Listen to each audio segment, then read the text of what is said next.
Ladies and gentlemen, this is Joe's Classic Video Games back with another cool pinball repair video for you this evening. We have been working on this Williams Grand Prix pinball machine. George is back. Matt, did you see that? I heard it. I told you about George, right? What's that? I haven't told you about the ghost named George? Oh, yes, you have. Yes. Oh, okay. He flickers the lights sometimes, too. Yes, George is back. All right, so as you can see, this thing is not working as intended because even if George did that, the lights shouldn't have turned off on the back or on and off, whatever they did. So we've been working through this thing. Now, we've done a few videos. We did one video where we showed how it was when we got it in, and then we attempted to fix it by just moving one switch. Didn't happen. It kind of made it a little better, but it didn't really fix the problem. And then we did another video where we repainted part of the playfield. So we serviced the whole playfield. That's why the flippers are missing. Repainted some stuff here and there and everywhere. And got it looking a little better than it was. Now we're working on this for a customer. It's his machine, and we're just fixing it up. Then we did another video where we worked through the mechanism board down in the bottom of the cabinet. Now this whole time, it's been having the same issue. Basically, you can play a game, but once the ball goes into the out hole, sometimes it'll count down the bonus, sometimes it won't, and you just get stuck. It doesn't kick the ball back out. So that is our issue. But we're trying to make it reliable for the guys. So we're going through and we're working on every little thing, not just that one part, right? So far, like I said, we've done the mechanism board. We still need to do under the playfield. We've done on top of the playfield. And now we're up to the back box. It's kind of bugging me that the lights aren't working, so we're going to mess with that a little bit.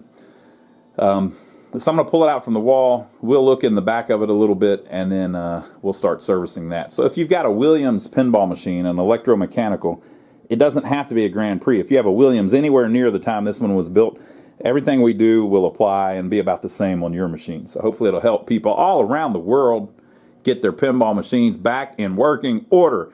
Because if they are working, they're less likely for somebody to part them out or throw them in the trash. So we're trying to save all of the pinball machines. Matt, how many of the pinball machines are we trying to save?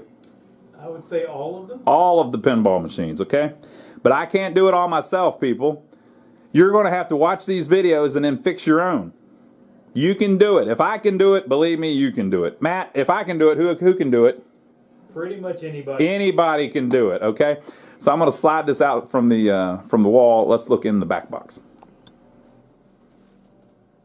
Okay, folks. Now, if I didn't mention already, this is one of the most packed EMs that they ever released. It was one of the last ones, too, I believe. It just is loaded. So it has 5 score reels for each player, which is unique. Usually they had 4. So it was by the time when they had increased that. So we've got 20 score reels here. Okay. This last one is a dummy reel. So if you look, it's a fake 0. Look, they even went so far to put a part of a fake 1 on there so that it looked like a reel. But I assure you, it is not a reel. Pretty cool. Okay, so we've got all of those. Here we have the player unit, maybe? Yes, the player unit. So this is what helps change from player 1, 2, 3, and 4. Okay. Here we have the credit unit, maybe? Or maybe the replay unit? The different companies called them different things. It's not labeled on this one. I may have the sticker over there, though. So this is basically what keeps track of how many credits you have on it. Now, you see it has this yellow jumper wire. We're actually going to leave that because that's a wire that someone has put on there to make it free play. Basically, when this wheel turns around, that little shaft there opens up this switch, and when it does, you no longer have any credits on the machine, and so the start button won't work. So someone has put a jumper on it so that it never disconnects, and it's always got credits on it. Very, very good way to do it. So we're going to leave that. This would be the match unit. Actually says match unit on it. As it spins around, you have these little fingers in there, or on the outside, that drag on these little boards. One of the boards lights up the light on the back box for the match number, 10 through 0. And the other one actually does the, we'll say the math, you know, routes the signal so that it actually works inside. So that's that. And then here we have 10-point relay, 100-point relay, 1,000-point relay, and even a 10,000-point relay, I believe. They're on the end. Reset relays, score 1 and 2, probably score reset relay 1, score reset relay number 2, and then I don't know what the other one is. But basically all this stuff has to be cleaned up a little bit to get it to work. Now with the lights not working, hopefully that is some kind of connection here. Right? You can figure it out by looking in the schematics. But basically all of those general illumination lights, the way they were all coming on and off, and if you noticed, even the ones that it controls, like ball and play 1, 2, 3, and 4. I'm pointing here because they're down here, under here. Ball and play 1, 2, 3, and 4. Everything was going down, so that leads me to believe that there's a voltage here somewhere that runs all of that has a bad connection on one of these connectors. So we'll be cleaning that as well. But yeah, everything's pretty cool. I don't know if this will have anything to do with our game not playing right. I think the problem for that may be under the playfield, like literally hanging on the bottom of the playfield on the bonus units. But this is next, so this is going to take a little while because we've got all of those freaking reels to clean. But I think what I'll clean first are these relays here. That's how I usually do it. So all of these switches, we just need to get where when the relay pulls in, if the switch is closed, it opens. If it's open, it closes, and then like that one there in the middle, it goes actually back and forth. It makes the one on the left and breaks the one on the right, and vice versa.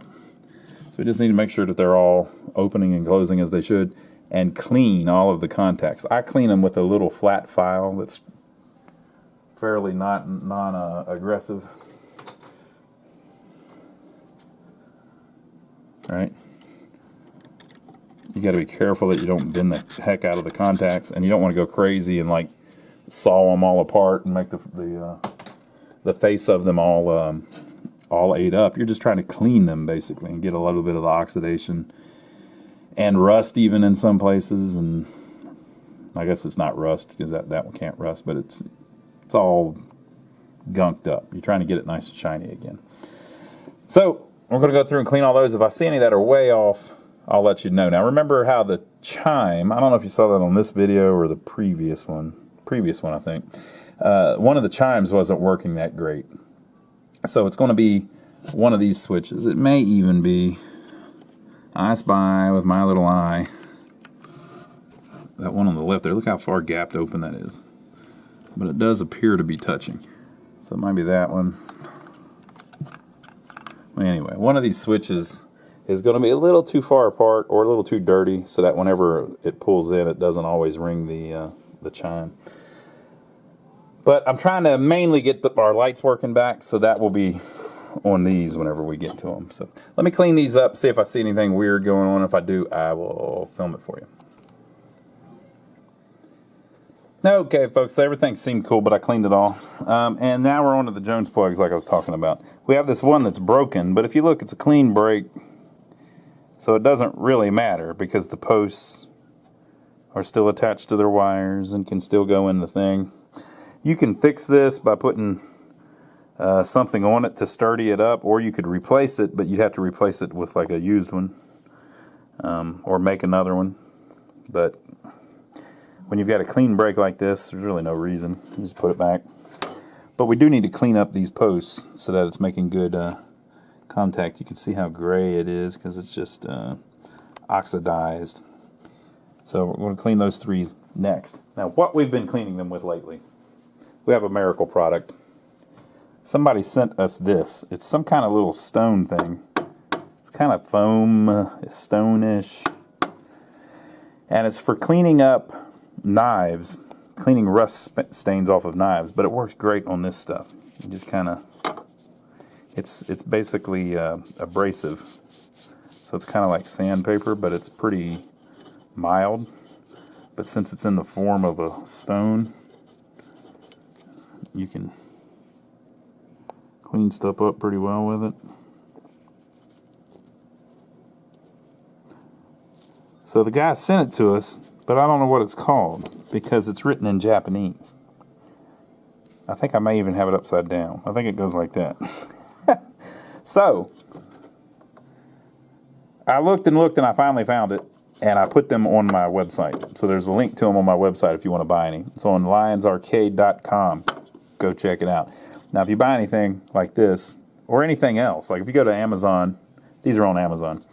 If you go to Amazon through one of our links and you buy anything, like these little sanding stones or whatever they are, it gives us like 3% of whatever you buy. So if you buy these, I will have like 15 cents.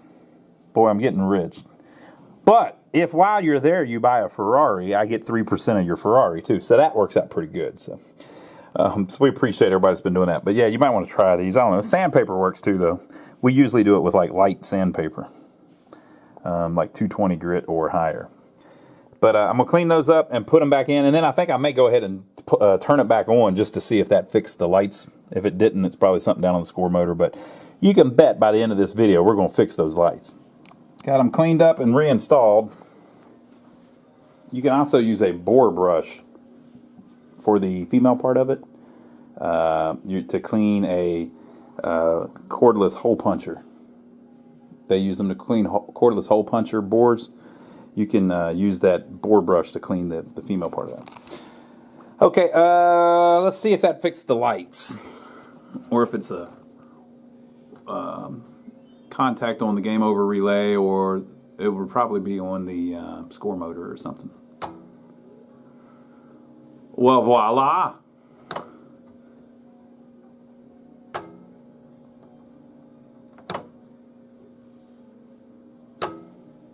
Okay, so we fixed our first issue. So it's just a bad connection on one of those. One of those plugs must have had a dirty.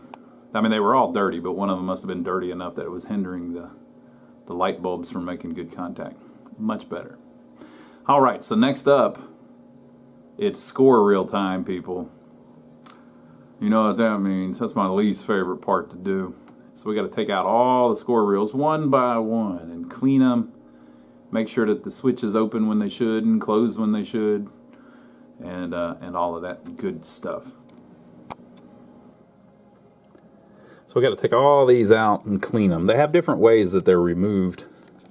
On this model, there's a little pin here that you push, and when you do, it allows it to release from the bracket. So you have 3 or 4 things to worry about.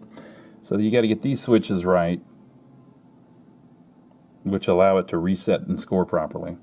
This is the end of stroke switch, which basically needs to stay shut until the reel gets all the way back. I mean, the plunger gets all the way back, and then it should open. So just like the other switches, you need to make sure it moves right. Okay. If one of those is broke, you will get a problem where sometimes you don't score. Sometimes you'll hit the thing and this will pull in just a little bit and release. Okay. It depends on how fast you hit the target on the playfield. But if all of those are fine, they will pull in. It'll pull in and they'll stay on. So these here, you see this little cam, or I guess that's a cam. We're on 2 on the front right now. So on 2, there are 3 sets of switches here. These 2, that's a set of switches. These 2, that's a set of switches. And these 2, that's a set of switches.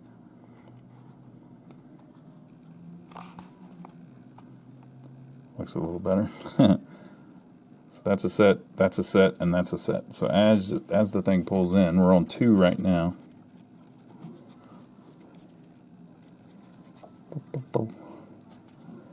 Well, if I can find the thing.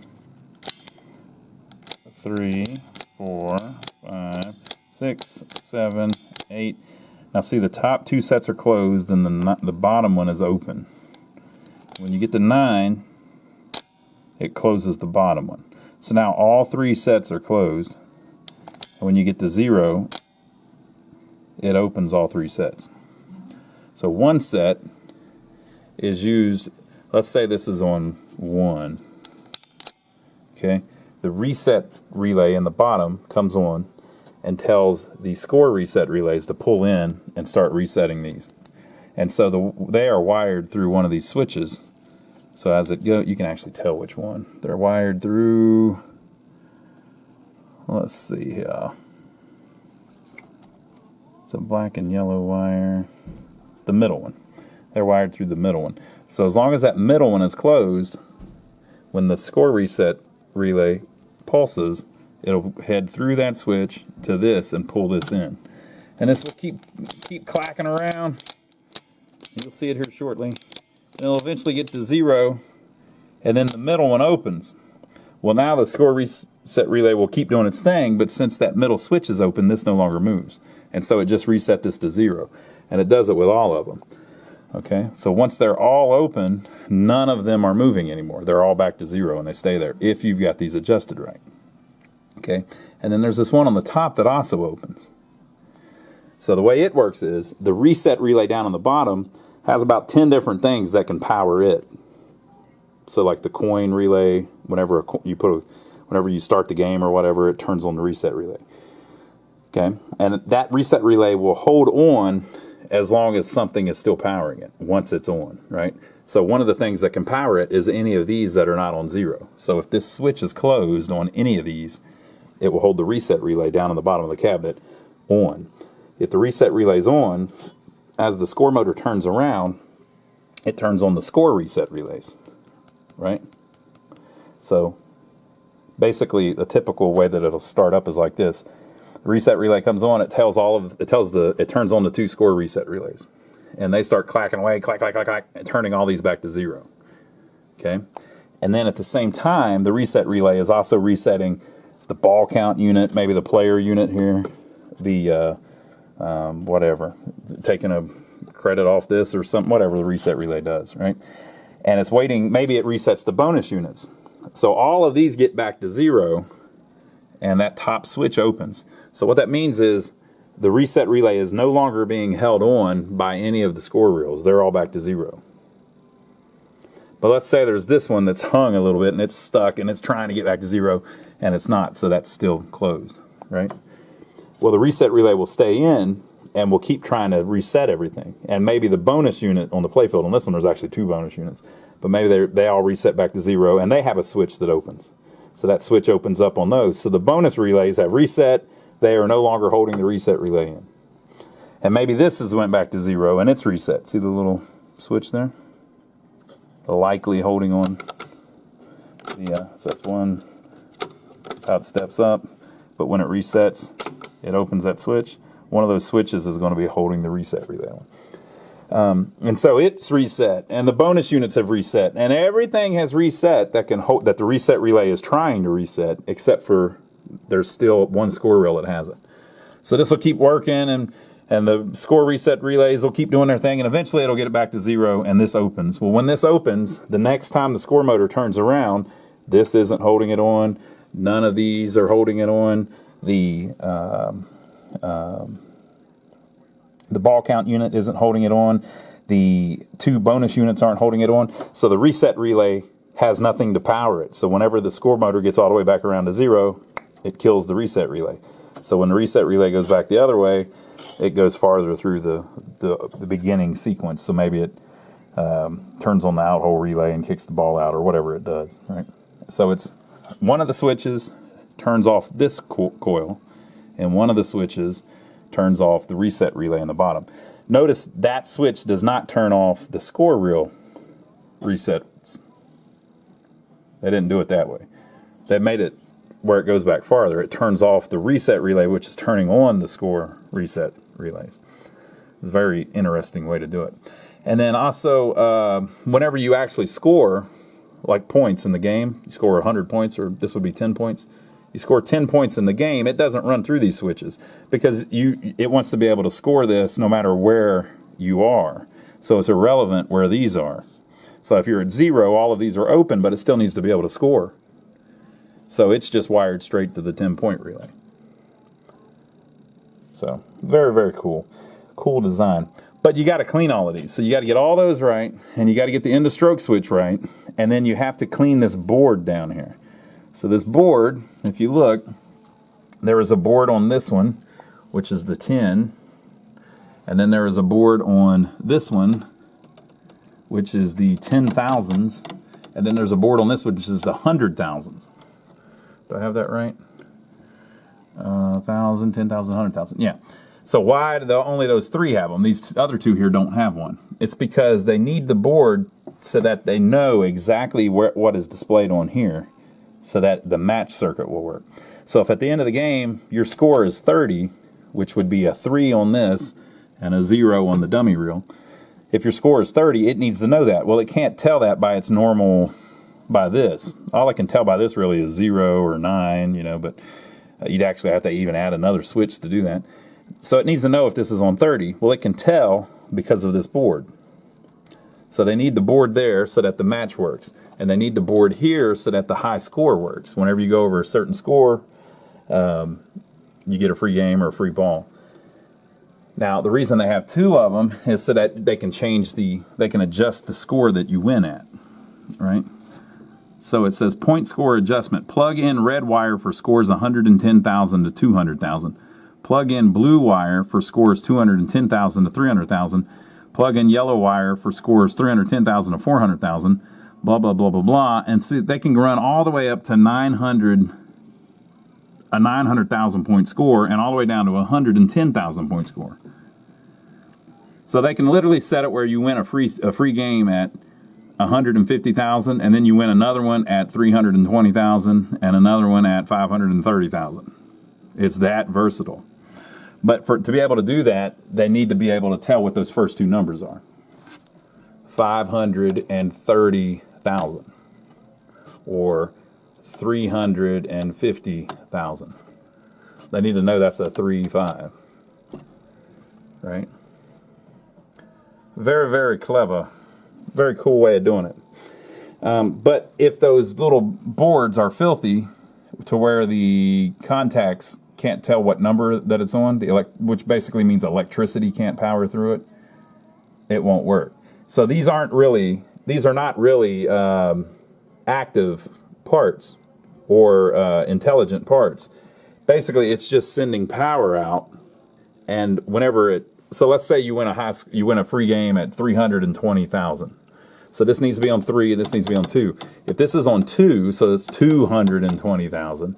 When the game, or whenever you get to that, power is running through that board, but it's not connected because the wheel's not turned. When the wheel turns to 3, the little hook on it, the little horseshoe, connects the power through a couple wires, which connects it through ultimately to the credit unit and gives you an extra credit. So it's not really that it's computing it. It's just if the conditions are met where all of the wires line up, power goes to the place where it needs to go to make an extra game happen. Very, very cool. The more you mess with it, the more you understand it. And another thing I wanted to mention is the Williams games of this era were almost identical to the Bally games of this era. So we've been working on a ton of Bally games lately. These Williams ones are set up pretty much exactly the same. I mean, they work pretty much the same. They have a few differences, but all in all, whenever you look in the back of a Bally, you see about the same stuff. So by this time, they had kind of standardized it to the point where I guess their patents weren't tripping over each other, and they could both make games that worked about the same. So I'm going to start taking those apart and cleaning them, and I'll leave one open so you can see what it looks like and how to do it yourself. But the most important thing to get is these switches right here working right. That'll get you scoring right. If this doesn't work, if the high score doesn't give you a free game, it's not the end of the world, you know. If the match doesn't work, it's not the end of the world. But you definitely want it to score right. All right, so we pulled this one out. We're going to take this little clip off, the little C-clip, and promptly drop it in the floor. Then you crawl around on the floor for a little while and find it. Okay, then you can take this little spring loose. Right, then I've done this a bunch, so this isn't maybe the easiest way to do it, but it's the way I do it. You can actually reach in, and if you rotate this around at just the right spot, you can remove the wheel as one piece. Right? So I was holding this out of the way with my ring finger. Right? And then you pull this out. Okay? And then you see that the little board is a little dirty. So we're going to use this tool. Somebody mailed me these. These are awesome. These are like little brick sponge. You see how greasy it is. Brick sponge sandpaper type thing. You use it to clean rust off of knives, apparently. But it's in Japanese and I can't read it. So I don't even know what it's called. But it's basically sandpaper. You can use sandpaper too. So we're going to just clean this up a little bit. It's like a big eraser.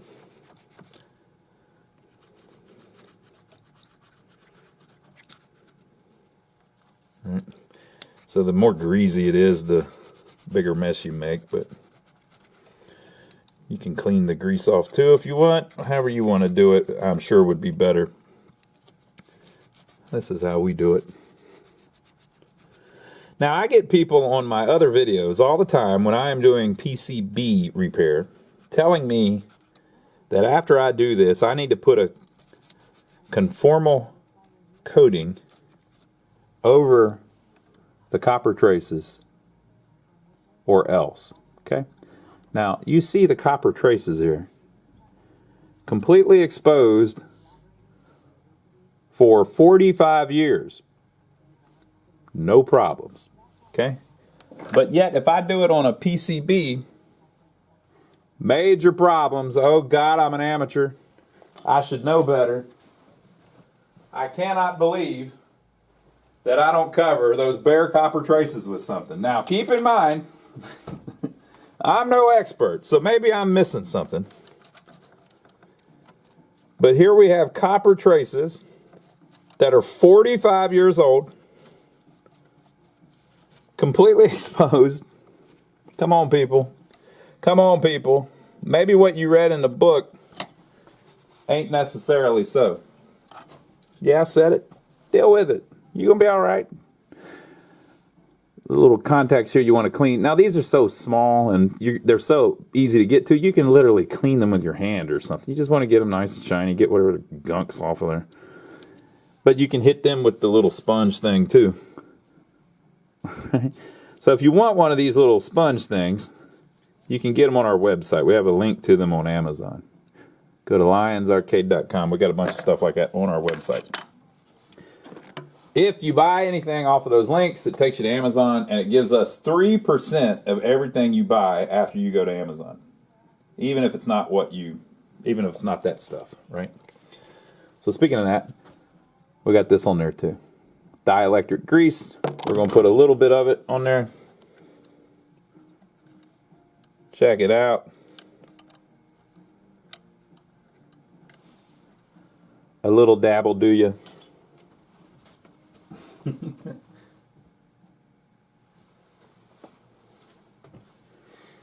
All right. So the reel, we got to clean a little bit. This one's already been cleaned. I test cleaned one of these. You can clean it with Windex. Some of these you can't. If you spray Windex or something on it, the freaking paint will come off. So you got to be careful. These are fine though. And don't take my word for it on like a Williams one. So just because this one will, your Williams game may not. So test one before you do it. If it does take the paint off, you can use wax usually because it's oil based instead of water based.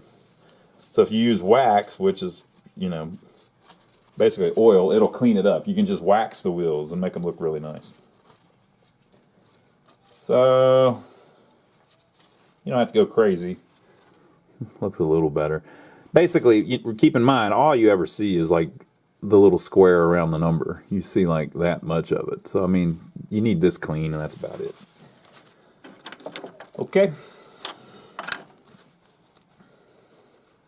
Now, on this particular one, there's only 2 switches. So why is that? It's because it doesn't, it needs these two to reset it. So it needs one to reset it, like we were talking about, and then it needs the other one to turn off the reset relay. But it doesn't need the 9-point one because this is the final reel. I'm doing the last one, the 10,000 point reel. So it doesn't need a carryover one because if you roll this thing, it just doesn't do anything. It just goes back to 0. You just lost 900,000 points. Don't roll it. Please don't roll it. Okay. So we can put this back in.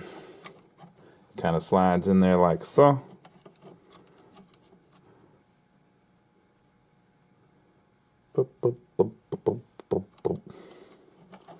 Put our spring back on it like so. This goes around like so. Now here's the fun part. Oh, I should clean the switches. I use like a worn out file. You don't want to go crazy with it. I don't even squeeze the switch blades together because I'm just trying to clean them a little bit. I'm not really trying to grind them, you know. Something like that's usually enough to get the dirt off of it. And you can kind of look at it, see if it looks shiny, and it does. So here's the tricky part. See how there's a flat spot there? If you do it just right, you can squeeze that past the plunger here. Now you can take this apart if you want with these screws, but I've done it a whole bunch, so I can do it like that. It ain't that big of a deal. Put the clip back on. And so then you want to kind of walk it through. So it's at 6, 7, 8. Watch when it goes to 9. It went down to hit the 9 position switch, but it's not there. Like this one doesn't need one. And then when it goes to 0, it opened them. Now you can barely tell that it opened them because there's not much travel in these little switches. You probably can't see with that. But they are open. They're just barely open. And then when it goes back to 1, they're closed. And that is the last score reel. I think there was about 50 of them on this machine. Something like that. But we got them all cleaned.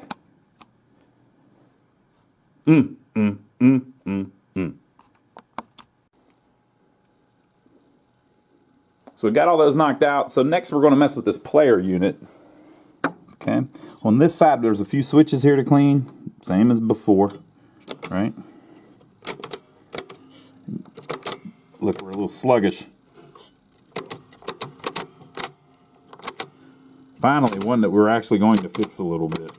See, it's sluggish. It's sluggish, people. Okay, so how are we going to fix it? Well, if you see, there's like 20 little... It may be 25 little posts here that move along with the disc on this particular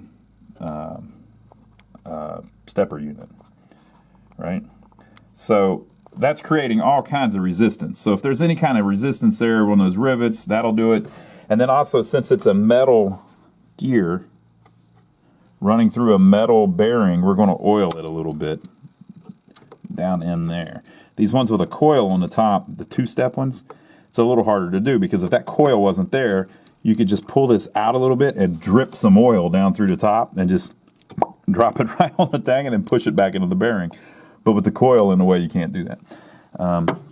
But you don't have to take it all the way out. Sometimes you can just take this end off, put a little oil on the end of it, and then move it through a little bit, and it'll kind of wick the oil back into the bearing a little bit. You can take it all apart if you want to.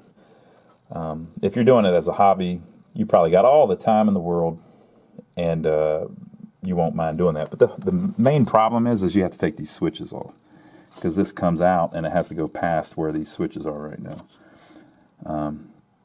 If you do take one apart, put it to one extreme.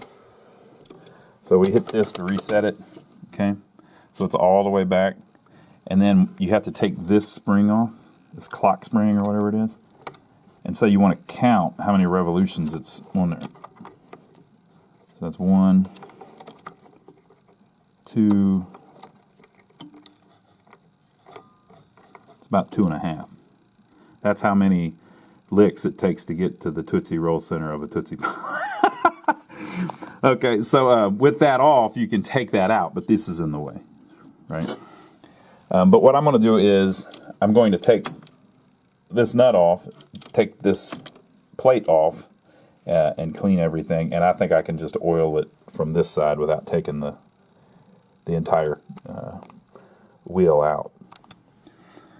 So the way these things work, so whenever you put that spring back on, you basically just want to count it back however many you took it off, you know what I mean, to have the right tension. So I wound it back around 2.5 times and hooked it back in place.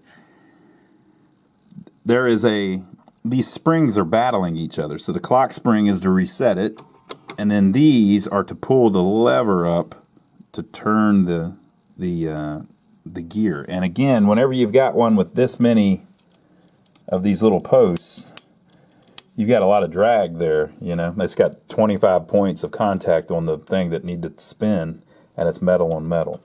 So I did the same thing. I cleaned it. I put a little oil on the shaft and moved it in and out to get the oil up inside the bearing and everything. And so you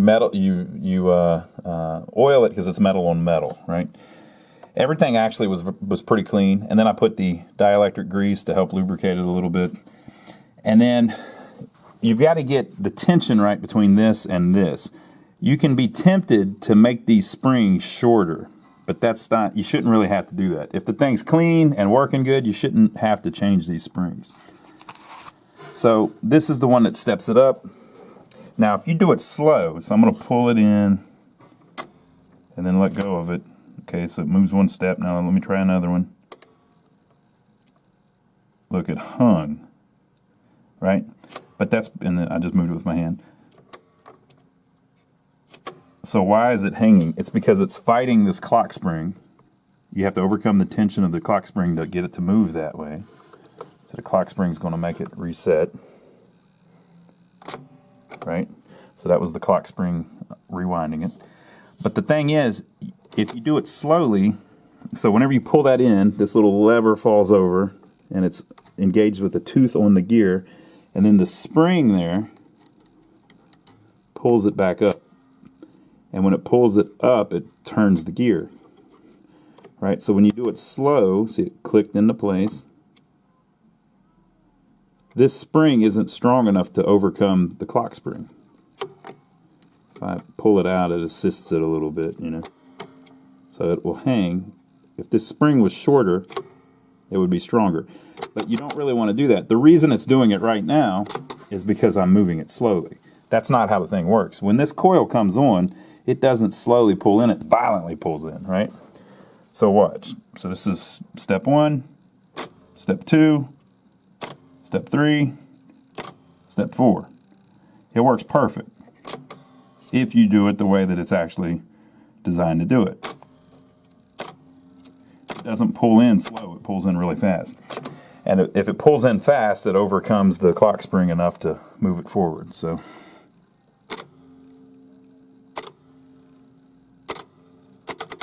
it's only got 4 steps. So be careful when you're testing it. It shouldn't move completely. You know, if it hangs whenever you do it slowly, that's not really a problem. You don't want to shorten these springs unless you just absolutely have to. But once you do that, you're going to figure out that wasn't what the problem was, and then your springs will be too short. So, just my opinion. All right, so that one's good to go now. Oh, another thing. This screw here, it's not necessary to tighten that all the way where you pull that thing all the way in. This can be pretty loose, actually. You just want it and the lock nut on there, the lock washer on there, to hold it in place. So finger tight and then maybe a little bit more of a turn. That's all you really need. And you'll notice that that's how they are whenever you work on one that hasn't ever been worked on. They didn't tighten that all the way down to where these are like tearing holes into this board, right? It's just, this is all the spring fit, you know. So you don't necessarily need that super tight. Sometimes too, you'll get these that hang where they'll stick up. where they're not actually touching the board. So you may need to oil those sometimes, but all of these were fine. So there's that. We talked about the credit unit, or how they've got this clip on there to override the, so it can never run out of credits. We're going to leave it exactly like that. I'm going to clean the switches on it and everything, just for giggles. But in general, the credit unit is not operational on this one because they have it on free play. So that leaves us with this little match unit. So let's mess with it a little bit. Okay, so we got this thing up in the top, the match unit. I don't think there's a key on it to tell how this comes off. Like what? I don't think you can put it back on with a key. I'll show you what I mean. So what I do is I spin it around until you get it somewhere where you can remember how it was. Like for instance, that's another reason I film stuff, by the way, so I can go back and look at the film. Okay, so the left little leg is up above that screw, right? And also that little thing that holds that on is facing this way. Okay.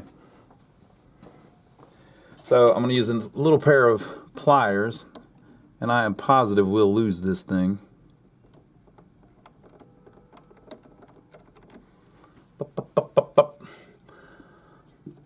This is kind of nerve-wracking.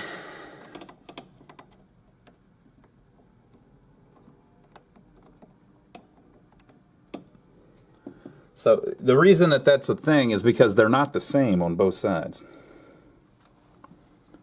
So I don't know if you can even see this, but there's a little, you can squeeze that to take it off, right? But this doesn't line up with the one on the other side. So it's important that when you take it off, you're able to put it right back on where it was.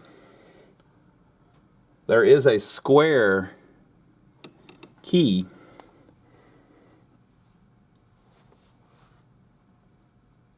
but it can go 4 different ways, I believe. Yeah, so it can go 4 different ways. So you want to make sure that you set it somewhere where you can put it right back on exactly how you had it. But we're going to do the same thing. We're going to clean the little contacts here. We're going to clean that, right? And then put a little bit of synthetic grease on it. And then we're going to carefully put it back on exactly where it was, and then we're going to do the other side. I cleaned it up a little bit. These are a little tricky. See how flat that is? Well, if I bend these out, it's going to give it more spring tension, which again, it's going to have to overcome to get it to turn. So it's this particular unit, this match unit, is a little tricky. We got to get it just right. So we had it about like that, didn't we? Yeah. So I can't be a little off. I have to be like 2 or 3 off because it has that square key in there. Okay, so the fun part is trying to put this little clip back on. Especially if you would rather not break it.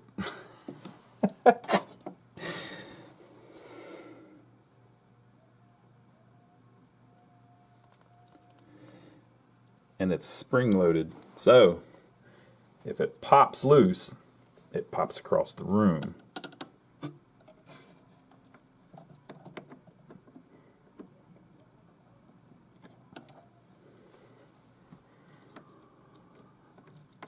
That seems about right. So now we're going to test and see if it will still move. Again, you got to do it kind of violently to simulate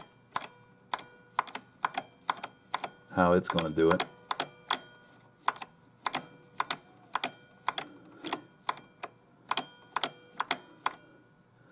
So like, is it hanging there, or is that just I'm not doing it quite like it does it. I think it might be hanging. So if it is hanging, you might have it too tight, you know. So you might need to try to pull it out a little bit, which I think I just did.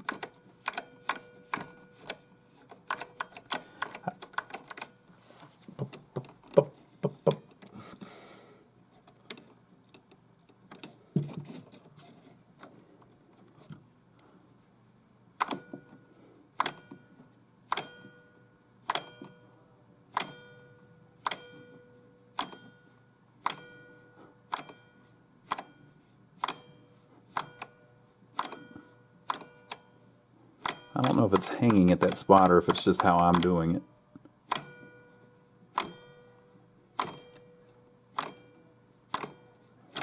I think it's fine. Okay, got to do the other side, and then we'll test both of them. Okay, so I did the other side as well. Now, one side, so this is only for the match unit. So one side makes the light come on, the other side makes the math happen, makes the light actually work. You know, so like if it's on 30 at the end of the game, if your last two numbers are 30 on your score, you win a free game. If this is on 30, and if this one's lined up properly, then the 30 light will be lit.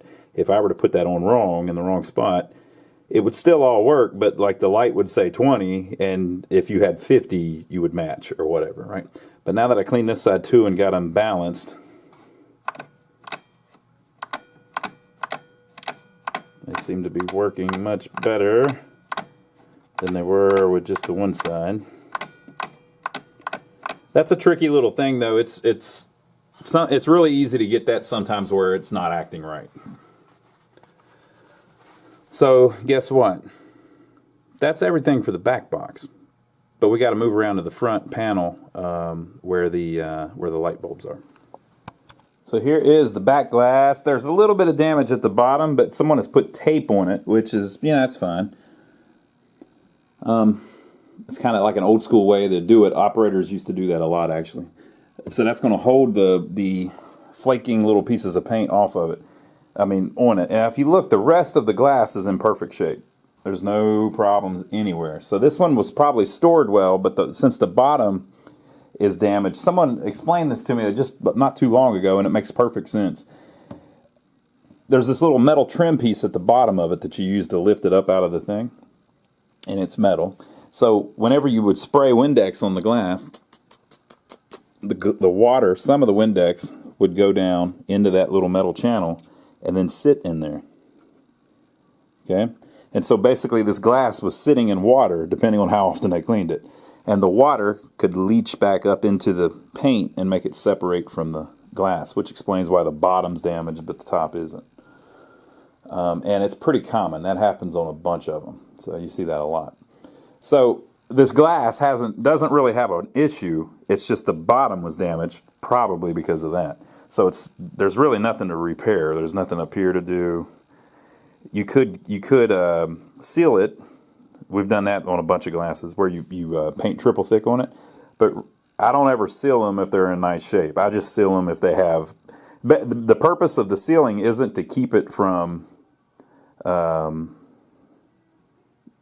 screwing up. The purpose of the sealing is to seal all of the little parts that are trying to fall off onto the back glass, and then giving you something that you can paint on, right?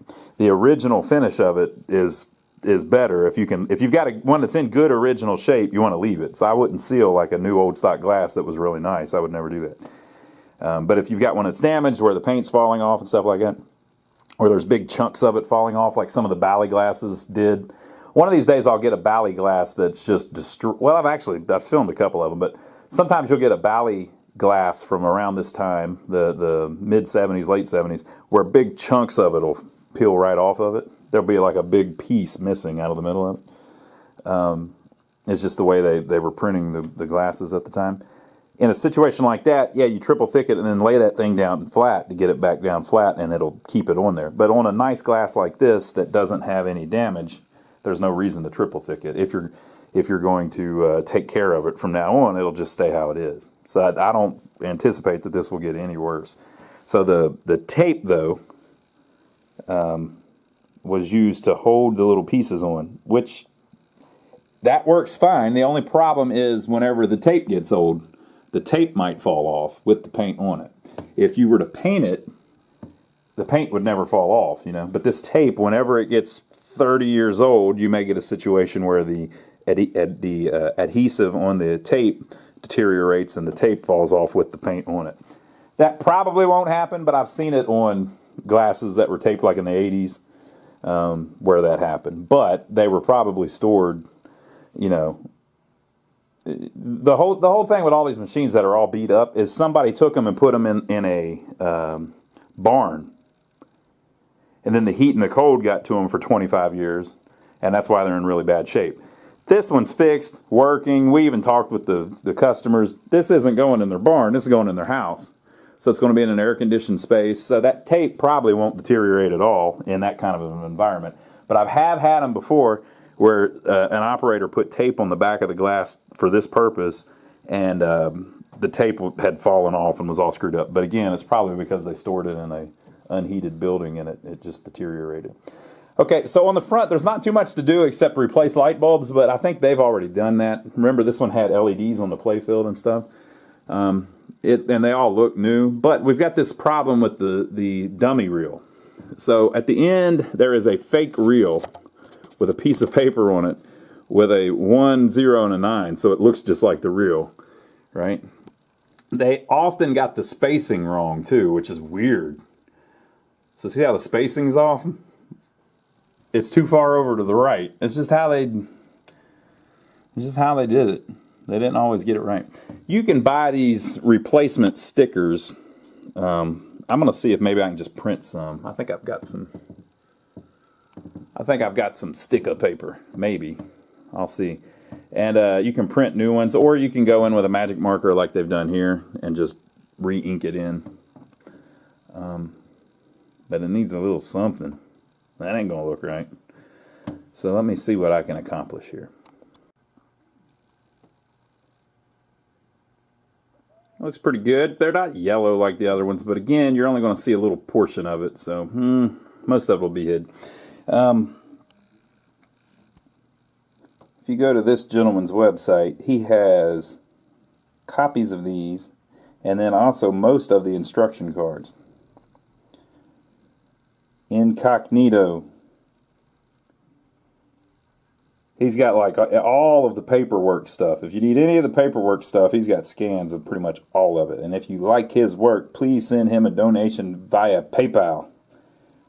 But yeah, he's got these, and we just printed them out on card paper, and then because it's just a little bit thicker, and then taped them over the original dummy reels, and that should do it. I guess you could try to get cute and print them on yellow paper, but I'm not going to do all that. I'm not going to do that. I'm just not going to. I mean, come on, people. Come on, people. I can't. People, come on now. Come on, people. I can't keep yellow paper. Come on now, people. And you told me about the tea. I don't have tea. I don't have tea, people. But you told me about that you could use tea on the white paper. I don't have. People, I can't go to the grocery. Why would I? Why? Come on, people. Come on now. Why would I do that? I just like it like this. I mean, it look. That's how they look. If I order new ones from Pinball Resource, they're going to be white. Come on, people. I mean, that looks pretty good. I like that. It looks how they originally look, people. I mean, come on. Come on, people. Come on, people. This is going to be completely fine. Come on now. So here comes the fun part. We're going to turn it back on and see if they all reset. Now, you'll notice I left them all on 1 instead of 0. I did that so that whenever we start the game, it's going to have to reset every freaking reel in the game as a test, right? So I've got it plugged into the wall. Let's hit the lights. What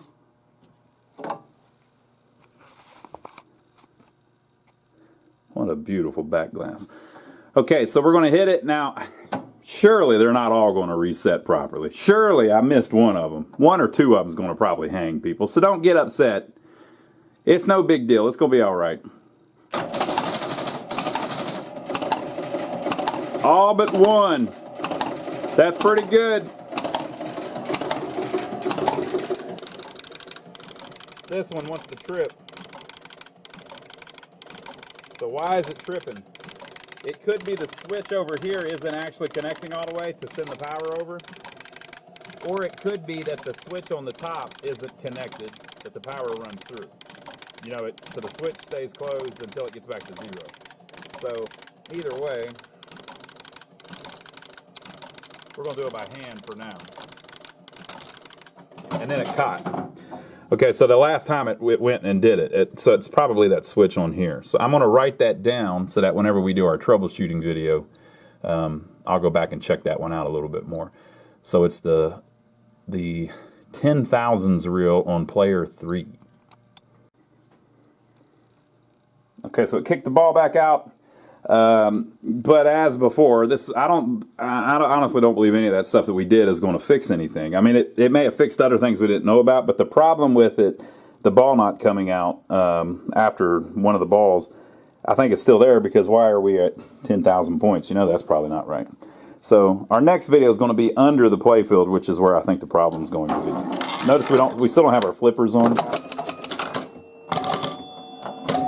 What a cool game. Look at it. Boy, she's snappy. And then we're stuck. So there's some kind of problem probably with that left bonus unit. I think the way it works is maybe the left bonus unit is always ball 1 and the right bonus unit is 2, 3, 4, 5, or something like that. So it could be that it doesn't do it when it's on this bonus unit. It could be the whole thing is the left bonus unit. And in the very first video, if you go back and watch that, we troubleshot it a little bit. You like how I use that word, troubleshot? It's been troubleshot, people. I don't know if I've ever heard anybody use that. We troubleshooted it in the first video, and it seemed like it was a switch on the bonus unit, but we're still having problems, so maybe I didn't get it right or it's something else. But on the next video, we'll do under the playfield, and that should get us. That's the only thing we haven't messed with yet, so that should find it. But it's getting there. So I hope you enjoyed it. Make sure to leave us a comment below and give us a thumbs up for taking the trouble to film it for you. You could also give us a thumbs down. We had somebody email us and say that they thumbs down every one of our videos, and that there's a secret society of people thumbing down all of our videos, is what he actually said. He said he had a secret club of people that thumb down our videos. And this idiot doesn't know how the YouTube algorithm works. They don't care if you thumbs it up or thumbs it down. It means you're interested in it, and so they spread it around. If you thumbs down the video, that helps me. Please keep thumbing it down, jerk. He probably doesn't watch the whole thing. Or he probably does. If he's watching every video and thumbing them all down, he's one of my best fans, really, if you think about it. He said that the reason that he does that is because he knows more than me about electronics. Okay. Yeah, I'll bet you do. I'll bet I know more than you about... well... so leave your comments below. Even that guy can't. Oh, wait a minute. I think I already blocked him, so you probably can't. But leave your comments below. Let us know what you think. And make sure to check out my brother, Donnie. If you haven't seen that, that's my brother, literally, on YouTube. We've blocked a bunch of people over there, too. People don't know how to act sometimes. Good Lord, people. Come on, people. But go check out my brother Donnie's channel. If you like watching us work on these old pinball machines, you may enjoy watching us work on old buildings. We've got a couple old buildings we bought in a small town near here, and we are fixing them up. They're dilapidated, but we're making them great again. I shouldn't say that. I don't know that they're really great. We're making them nice again. Right? They're pretty nice. But go check it out, and we will see you on the next video. Hope you enjoyed it.